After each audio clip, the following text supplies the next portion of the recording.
طرق هنثبت بيها دخل الزوج في قضايا النفقة.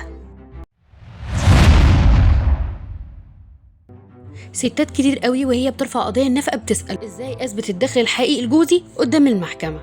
الموضوع مش بسيط ولكن مش مستحيل، وده لان الزوج غالبا بيحاول دايما انه يخفي دخله او يبين ان دخله قليل قوي، ولكن القانون المصري اتعامل مع النقطة دي بذكاء وادى للمحكمة أدوات مختلفة عشان تقدر توصل للحقيقة وتحدد النفقة المناسبة اللي بتضمن للزوجة والأبناء حياة كريمة. وهي عبارة عن مجموعة أدوات، والأدوات دي هي: الأداة الأولى هي التحريات عن الدخل. المحكمة بتكلف المباحث بتعمل تحريات لازمة عن الحالة المادية للزوج.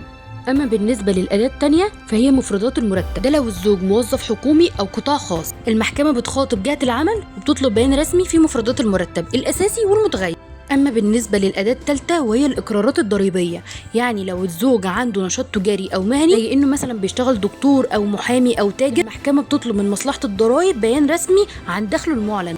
أما بالنسبة للأداة الرابعة فهي التحقيق، والتحقيق ده بيتم في المحكمة إن إحنا بنطلب من القاضي إحالة الدعوة للتحقيق لإثبات دخل الزوج.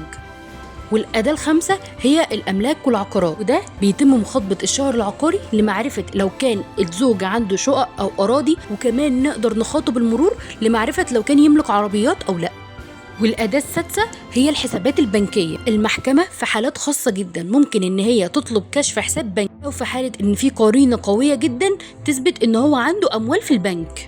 أما بالنسبة للأداة الأخيرة وهي الأداة السابعة هي الأداة الخاصة بالشهود والقرائن الواقعية، ودي الست بتلجأ لها بإنها بتستخدم شهادة الشهود اللي عارفين مستوى معيشة الزوج، مثلا إنه بيسكن في فيلا أو عايش في مستوى راقي أو بيصرف مصاريف كتير.